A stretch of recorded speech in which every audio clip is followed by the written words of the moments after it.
നമസ്കാരം. ഈ വീഡിയോയിൽ ബോഗൻവില്ല കട്ടിങ്സിൽ നിന്നും വളർത്തുന്നതാണ് കാണിക്കുന്നത്.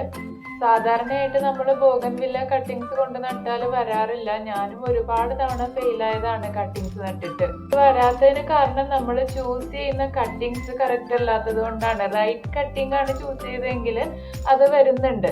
അപ്പൊ കറക്റ്റ് കട്ടിങ് എങ്ങനെ തിരഞ്ഞെടുക്കാന്നുള്ളത് ഞാൻ കാണിച്ചു തരാം.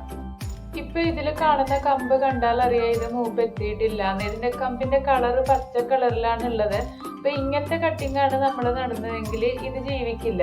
അതുപോലെ തന്നെയാണ് ഈ കമ്പും. ഇത് കുറച്ച് ബ്രൗൺ കളർ ആയിട്ടുണ്ട്, എന്നാലും ഇത് വേണ്ടത്ര മൂപ്പ് എത്തിയിട്ടില്ല. ഇത് കട്ട് ചെയ്ത് നട്ടാലും ജീവിക്കില്ല. ഈ കമ്പ് കറക്റ്റ് മൂപ്പെത്തിയ കമ്പാണ്. ഇതിലിതാ വരകൾ പോലെ കാണുന്നുണ്ട്. ഇങ്ങനത്തെ കമ്പാണ് നമ്മൾ നടാനായിട്ട് തിരഞ്ഞെടുക്കേണ്ടത്.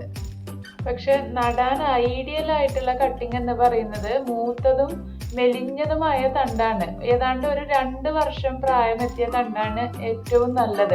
അപ്പൊ ഇതിൽ കാണിച്ചിരിക്കുന്നത് പോലത്തെ ഇങ്ങനത്തെ കട്ടിങ് ആണ് നമ്മൾ നടുന്നതെങ്കിൽ 99% ഇത് സർവൈവ് ചെയ്യും. അപ്പൊ ബോഗൻവില്ല കട്ടിങ്സ് നടാനായിട്ട് തിരഞ്ഞെടുക്കുമ്പോൾ മൂത്തതും അതുപോലെ മെലിഞ്ഞതുമായ തണ്ടുകളാണ് തിരഞ്ഞെടുക്കേണ്ടത്. എന്നാൽ ഒരുപാട് മൂത്തതായാലും അത് സർവൈവ് ചെയ്യാറില്ല. ഇനി കട്ടിങ് നടുന്നത് എങ്ങനെയെന്ന് കാണിക്കാം. ഇത് നിങ്ങളെ കാണിക്കാൻ വേണ്ടിയിട്ട് ഞാൻ എടുത്ത ഒരു കട്ടിങ് ആണ്.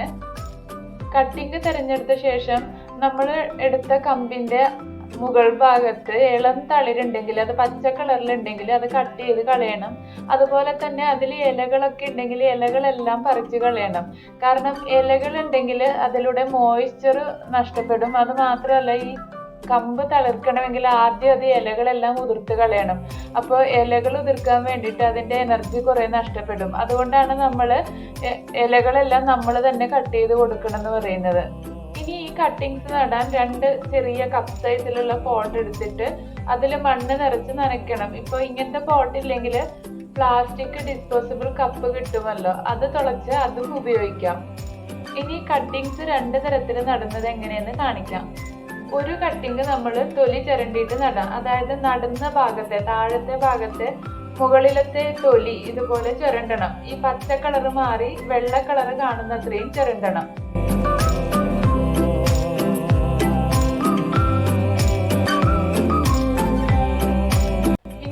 ചുരണ്ടിയ ഭാഗത്തേക്ക് കറുവാപ്പട്ട പൊടി നന്നായിട്ട് തേച്ച് കൊടുക്കണം. കറുവാപ്പട്ട പൊടി ഒരു ഫംഗിസൈഡ് ആയിട്ടും റൂട്ടിംഗ് ഹോർമോണായിട്ടും ആക്ട് ചെയ്യുന്നുണ്ട്. അതുകൊണ്ടാണ് അങ്ങനെ ചെയ്യുന്നത്.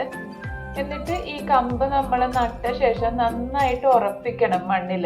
അത് അനങ്ങാൻ പാടില്ല. ഒരിക്കലും നട്ട ശേഷം പിന്നീട് അത് അനങ്ങാൻ പാടില്ല.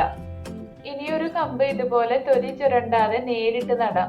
നടുന്ന ഭാഗം 45 ഡിഗ്രി ചെരിച്ച് കട്ട് ചെയ്താൽ മതി.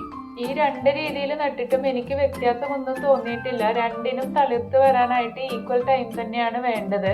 പൂവിടാനും അതുപോലെ തന്നെ 3 മാസം വേണം.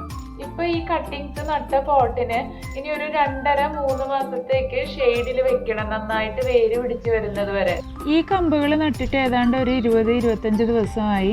ഇപ്പൊ ഇതിൽ കാണാൻ പറ്റിയത് ചെറിയതായിട്ട് തളിർത്ത് വന്നിട്ടുണ്ട്. ഇതിലെല്ലാം ഇത് ഈ 3 എണ്ണത്തിൽ തളിർത്ത് വന്നിട്ടുണ്ട്. നിങ്ങൾ നടുമ്പോൾ ഇങ്ങനെ നടരുത് ഒരിക്കലും. കാരണം ഇതിപ്പോൾ 2-3 എണ്ണം ഞാൻ ഒരെണ്ണത്തിൽ നട്ടിട്ടുണ്ട്.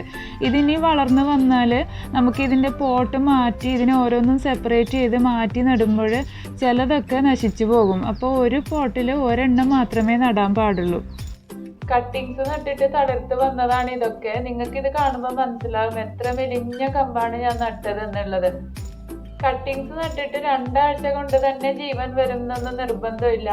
ചിലത് 2 ആഴ്ചയിൽ തളിർത്ത് വരും, ചിലത് 1 മാസം എടുക്കും, ചിലത് 2 മാസം എടുക്കും. പക്ഷെ 3 മാസം ആകുമ്പോൾ തീർച്ചയായിട്ടും പൂക്കൾ വന്നു തുടങ്ങും. അപ്പോൾ നിങ്ങളും ഇതുപോലെ കട്ടിങ്സ് നട്ട് ട്രൈ ചെയ്ത് നോക്കിയിട്ട് കമൻസ് അറിയിക്കണേ. ഈ വീഡിയോ എല്ലാവർക്കും ഇഷ്ടമായെന്ന് വിശ്വസിക്കുന്നു. പുതിയൊരു വീഡിയോയുമായിട്ട് വീണ്ടും കാണാം.